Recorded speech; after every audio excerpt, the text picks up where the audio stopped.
Christianic C1 Review covering Las Vegas and the world. Today on C1 Review, we welcome back pro wrestling legend, WWE Hall of Famer, Jake the Snake Roberts. I've known Jake for 25 years. He's going to be back here in Las Vegas on March 14th at the CardVault at the Shops at Mandalay Bay Resort and Casino. Him and Cheryl will be there 2 p.m. to 4 p.m. signing autographs. Details down in the description below how you can get to that autograph signing here in Las Vegas and Mandalay Bay on March 14th, 2 p.m. to 4 p.m. Jake, it's always good to see you, sir. How are you?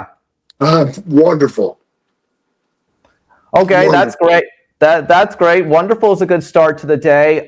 So let's just talk about your appearance back here. Tom Brady now in the sports memorabilia realm. Talk about the March 14th appearance here. Well, we're coming out. We're coming out to see some comedy in one of the hotels, and we thought, while we're out there, let's see if we can do this. And it worked out. And I'm excited to do it because I'm going to be the only one there. You'll be the only one there, so you'll have all the attention. Well, Cheryl's going to be there too. Cheryl will be there, and she'll take care of her part. Yeah, you're not the only one there, so it'll be you and Cheryl together. Let me just ask you, do you enjoy doing these appearances at these sports memorabilia stores? Do you feel like it's a crossover? Do you get a different kind of audience compared to the pro wrestling conventions? Yeah, there's a different feel to it, but it's still people that have seen you, and I just love mixing it up with the fans. I really do. I enjoy being around them. I enjoy talking to them. I like to pick their brain and see what memories they have of my career and where I fit in. And it's always a blessing. I understand that completely. So let's just talk about it moving forward. Of course, again, March 14th, you'll be here at the CardVault by Tom Brady at the Shops, Mandalay Bay Resort, March 14th. Again, description below, peoples. But then next month after that, you'll be back here at WrestleCon, April, Horseshoe, Las Vegas Strip. Do you enjoy that weekend just because it's the greatest chance for you to see all of your old friends? Absolutely. I love getting around the guys, man, seeing who's left. And, there's been some people missing now. So, each year you go there hoping to see somebody.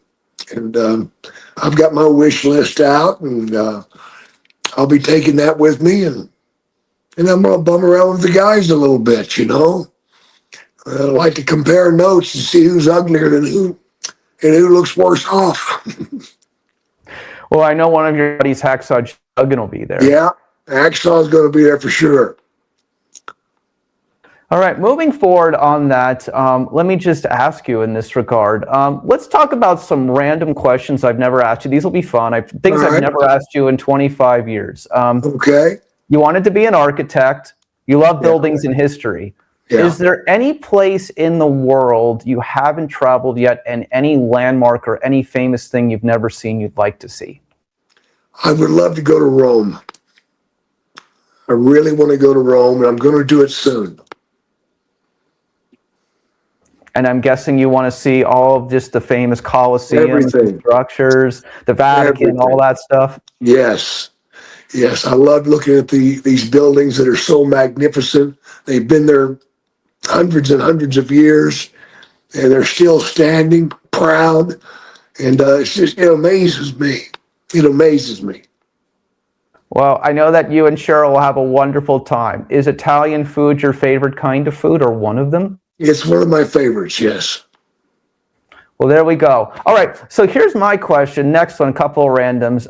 What was it like being on Joe Rogan's podcast a few years ago? What was that experience like for you? The biggest podcast now in the world. Yeah, it was great. He catered to me, and he pretty much handed me the reins and let me go, and I took off with it, and everything worked fine. I got to raise hell with his buddy there that was out there with us, and pick on him a little bit. That's what he's there for, so I did it. Did you realize how big of an interview that was going to be for you before you ended up doing it, or were you just another day at the office? No, I didn't realize how big it was, but, an interview's an interview. I try to give everything I can to each and every one, and he treated me nice, really nice. And I thought it was a great interview, one of my best. Oh, absolutely. No denying that. Moving forward here, since we last spoke last year, I can't believe it's already been a year. Hope you had a great 70th birthday, by the way, before we move on. I did. Memories of Hulk Hogan, who has passed away since the last time we spoke. You know, my mind, I've played with that quite a bit, man. Remembering different moments in our careers, and first time I met him, WrestleMania III with him and Andre. Just up and down the line, man. And I had a couple of matches with him, and I remember those matches quite well. And wish there'd been more, but it wasn't in the cards. So one of my great regrets that I didn't get a chance to run a long program with him. But that's on the fans. I mean, the fans were cheering me. So that wasn't going to work.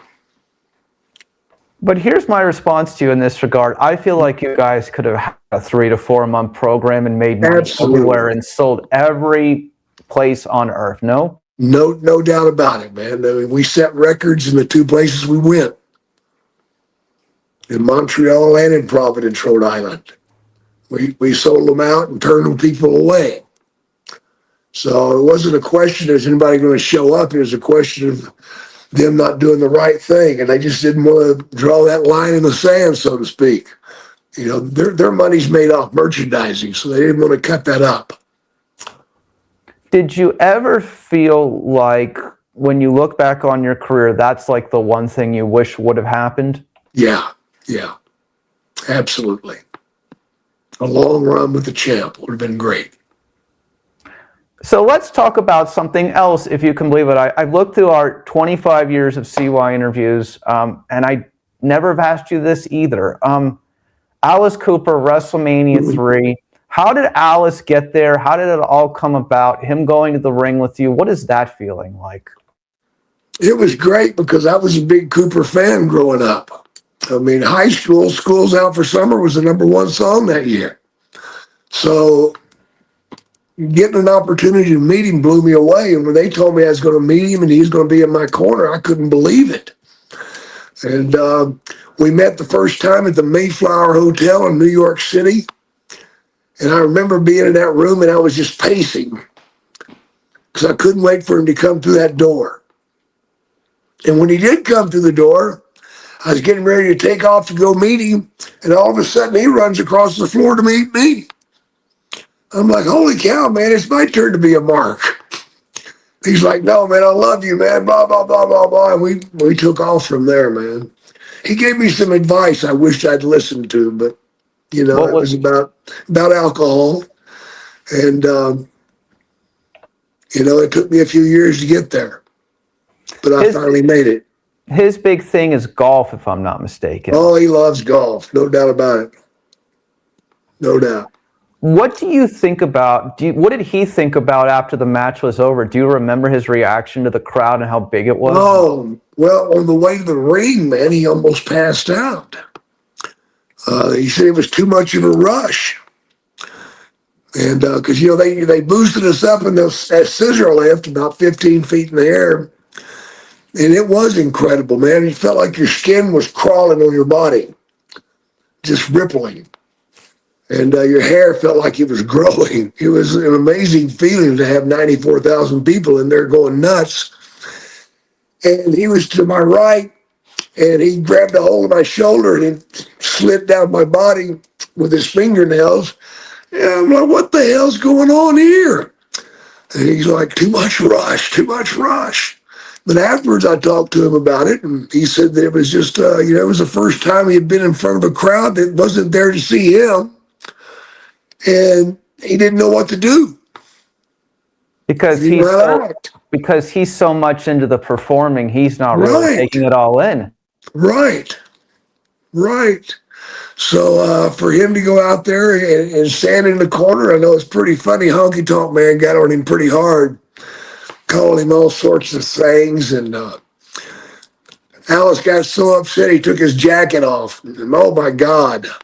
Put it back on. My God, his arms were so skinny. It was funny, man.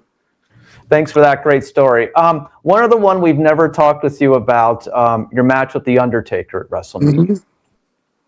Yeah. Thoughts? That was a good match in Indianapolis. And, it was the end of the road for me. I had made a deal to get out of there. I'd been promised some things that hadn't come through. And I'd had enough and wished it worked out differently. But that was my last match for that run, that first run in there. And to have Mark there for that was great. I felt like it should have been me and Savage at WrestleMania. But they cut that program off too soon. Understandable. It was red hot. It was red hot, and they cut it off. And there was just no need to cut it off. And I was very upset about that. So there was 3 or 4 things that were really bothering me about my situation. And I weighed them out and decided I was going to leave. All I can say to you is this regards, before we move along, it's never too late to change your life, which you have. You live a positive life too, and you're an inspiration to everybody. And if you can turn it around, anybody can. That's right. That's right, man. Doing 70 and digging it. I got my old 65 Cadillac out in the front yard, and it's a hot rod now. But it looks sharp. It's a convertible. And we kind of go hand in hand together now. Okay, here's my question to you moving forward. Never asked you this one, and then we'll ask a couple more at the end. Was Ricky Steamboat the easiest person to work with? Yes, no doubt. No doubt. I haven't had any, I say I haven't had any easier. Wrestling Ronnie Garvin was easy, but it was a street fight. There was some cement mixed up in some of those punches.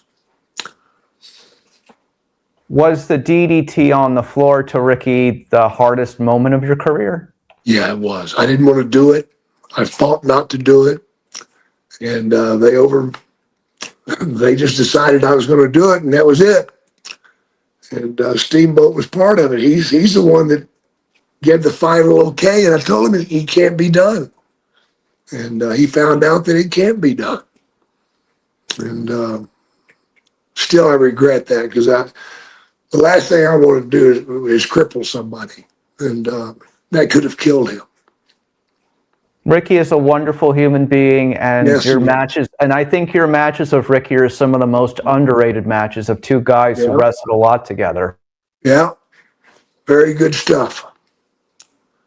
All right, moving forward, so let's go back to a couple of years ago. AEW, you're in the ring with Cody Rhodes. Never ever turn your back on somebody you respect or you're afraid of. Here's my question: it's like you never left, right? Yeah. And you taught everybody, okay, here's how you do a promo. So here's my question: how long does it take to put those words together, to put that together? About 10 minutes. See, that can't be taught. But no, it's a gift. It's really a gift, you give me a situation, and then within 15 or 20 minutes, I can come up with something that will shock, amaze. At least it'll get a point across, at the very least. But that's just a gift that I was given to a long time ago. I don't know why, and I don't want to know why. I'm just glad that I got it. All I can say to you in this regard is that looking back on that, you must have felt like, I still got it. I still have it. Oh yeah, I felt it, man. Going to the ring the first time after all those years of not being around the ring, it was a wonderful gift that they gave me, AEW. And I'll forever be grateful to Tony Khan for allowing me that moment. And, what did Cody say to you after you guys were in the back? he says, "You got me." You got me. What a great learning experience for a guy who then's at the top of the stage last year and, the WWE champion. What a great learning experience for him to be in the ring with you. Yeah, it was good, man. We had a good time. To me, it's like an old territorial moment where someone's passing along the knowledge. Right. He's had the opportunity to be around some of the very best, and not even counting his father, but he's been around a lot, and he soaks it up. He's got his head screwed on right. He knows how to politic. He's getting what he wants, and he's getting the job done. So speaking about Cody and some of the other stars today, Roman Reigns, Jey Uso, some of the AEW stars like Kenny Omega and Jon Moxley, like who do you like today besides Cody? Who do you think has the goods? Well, I like the Hangman. I think he's got some stuff to offer. There's a few guys. I still want to. My biggest wish list would be to wrestle Randy Orton, but that's not going to happen. But that'd be on my biggest list. Number one. Maybe you could manage the guy on the other side who wrestles Randy Orton. That wouldn't be enough. I just want more. You could be the special referee during a Randy Orton match. Still want more. Gotcha. I hear you. Yeah. Okay. Well, here's my response to you. It is what it is. Yeah. Well, let's talk about something else I've never talked with you about. Women's wrestling has gone gigantic in the last 25 years since our first ever conversation. I've never asked you your thoughts on your sister Robin's career, wrestling Sherry Martel. She was at the beginning of women's wrestling, truly, when it got mainstream. Thoughts? Yeah, that's true. Very proud of what Robin accomplished. Also, Sherry Martel. We were great friends and lovers at one time. But tremendous respect for her. And for them to be, the only thing I don't like about Robin is her singing. And she didn't do an ace of a job whenever she did that. But it was on the big stage, and kudos for even trying it. That was funny. She dreaded doing that. But they were the beginning. But I tell you, the women today, the guys need to step it up. Because women today, I think, give you better matches than the guys do. They tell more of a story. And I guess Finley's doing a hell of a job, with the WWE. I know that Dustin Rhodes does a hell of a job for AEW. But those girls they're kicking it out, man. They're setting the stage. They're setting the bar high. And they go after it. Okay, for your fans, our audience, and of course for me, how are you doing? How's everything going with your health, COPD, everything? How's everything going? COPD is still a pain in the ass, but I'm holding my own on it. I just had another hip replaced. That's my third. It was a bit of a challenge. It was a bit of a mess to go in there and replace one that had already been replaced. They had to do a little bit extra. There were some challenges there. They took care of things, though, and I got out of it good. I've got a Watchman in my chest now, and it's doing its job. I feel good. I'm getting older, and I know that, and I accept that, and I'm not upset about it. I've had a great life. So whatever comes next is good with me. Two more. The moment getting inducted into the WWE Hall of Fame, what was that for you? It was the final step. It really was. It's something I've been waiting for, and a little upset that I wasn't there sooner. A little. But I know the reasons why, and I created those, so I can't complain too much. But glad that I am there, and that can't ever be taken away. No, it sure cannot. Final one, never have asked you this. Never asked you about your thoughts on the movie Wrestler with Mickey Rourke. Everyone, you say based on your life. I think based on your life. What is your perspective? Absolutely based on my life, no doubt about it. Rourke told me that, and he appreciated me for the story. But I thought he did a good job. I really did, and proud of him, and wish him the best. It's been a few years since that came out, and he's still struggling from time to time, and I hate that for him. But maybe he'll get it all together, and maybe he'll get another good run. Let me just double confirm. You spoke with Mickey after the filming of the movie, Yes. and he said it was based on your life. Yeah. Okay. Yeah. Here's my response. Do you want a movie on your life? I don't think so. I don't know who would want to play the part. And it was a rough road. And I think there's been enough done on me. I think that's fair to say. Jake the Snake Roberts, as always, let's just recap. He'll be here March 14th Yep. at the CardVault by Tom Brady, the Mandalay Bay Resort at the Shops, 2 p.m. to 4 p.m. with Cheryl. It'll be him and Jake. He'll be the star of the day.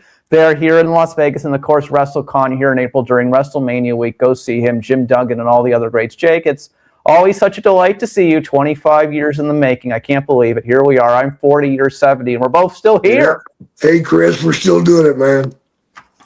Love you, man. Have Appreciate a good day. you. Love you too, bro. Goodbye. Hang on with me.